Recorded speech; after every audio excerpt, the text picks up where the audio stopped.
Canal Sociedade Novo Aeon. Contribua para o nosso projeto. Seja uma pessoa melhor. O plano material denso ou mundo material denso. Nesse capítulo não pretendo descrever o mundo material denso, os reinos mineral, vegetal e animal, a nem ocupar-me dos processos físicos da natureza, pois com certeza todos já ouviram falar desses assuntos na escola, como é da existência de um polo sul e de um polo norte, da formação da chuva, das tempestades, etc. Para os futuros iniciados esses processos têm pouco interesse. Na verdade é bem mais útil para eles conhecer o mundo material por meio dos elementos de sua polaridade. Não preciso mencionar que em nosso planeta existem fogo, água, ar e terra, o que é evidente para todas as pessoas que raciocinam logicamente. Mesmo assim seria bom se o futuro iniciado conhecesse a origem e o efeito de cada um dos 4 elementos e aprendesse a usá-los corretamente de acordo com as analogias correspondentes a outros planos. Como podemos entrar em contato simultaneamente com os planos mais elevados através do conhecimento dos elementos materiais densos?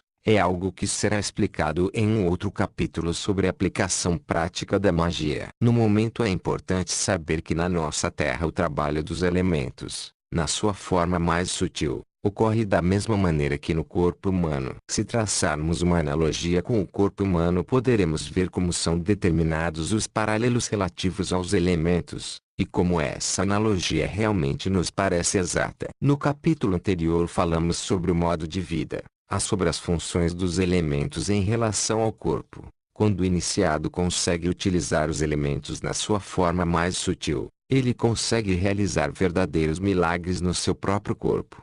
Não só isso, ele pode também afirmar que sob esse aspecto nada é impossível. O elemento terra possui em si o magneto quadripolar com sua polaridade, e o efeito dos outros 3 elementos. Na natureza o princípio do fogo na sua forma ativa exerce seu efeito como princípio vitalizador, na sua forma negativa como princípio destruidor e desagregador. O princípio da água possui na sua forma ativa o efeito solvente, doador de vida, na forma negativa o contrário. O princípio do ar com sua polaridade dupla é também um fator neutro, equilibrador e preservador da natureza. Em função da sua característica específica de coesão, o elemento terra tem como base esses 2 grandes elementos fundamentais, o fogo e a água, que junto com a neutralização do princípio do ar fazem com que a terra seja considerado o elemento material mais denso. Como já mencionamos no item sobre o corpo, através da ação mútua dos elementos fogo e água surgem 2 fluidos básicos, o elétrico e o magnético, que, exatamente como no corpo, formaram-se de acordo com as mesmas leis e possuem os mesmos efeitos mútuos. Por isso esses 2 elementos agem, com seus fluidos, sobre tudo o que acontece de material na Terra, influenciando vários processos químicos no seu interior e exterior, nos reinos mineral, vegetal e animal. Em vista disso devemos dizer que o fluido elétrico encontra-se no ponto central da Terra e o magnético na sua superfície. Esse fluido magnético da superfície da Terra, apesar da característica do princípio da água, ou da coesão, mantém agregado tudo que é material ou composto. Através da característica específica de sua substância condicionado pela composição dos seus elementos, cada objeto possui, relativamente ao fluido elétrico, determinadas irradiações, as assim chamadas oscilações de elétrons, que sofrem a atração provocada pelo fluido magnético geral de todo o mundo material. Essa atração é chamada de peso. Assim o peso é uma manifestação da força de atração da Terra. A força de atração do ferro ou do níquel,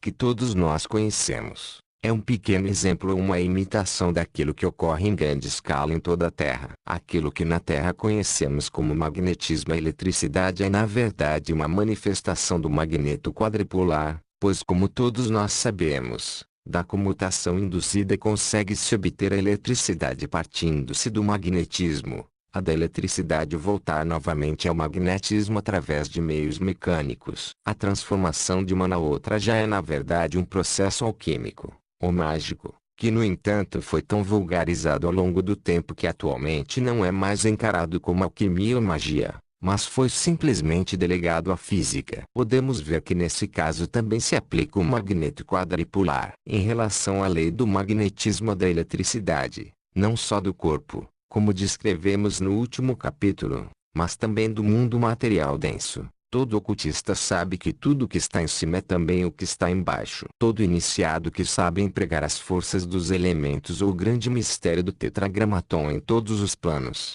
também terá condições de realizar grandes feitos em nosso mundo material, coisas que aos olhos dos não iniciados poderão parecer milagres. Porém para o iniciado elas não são milagres.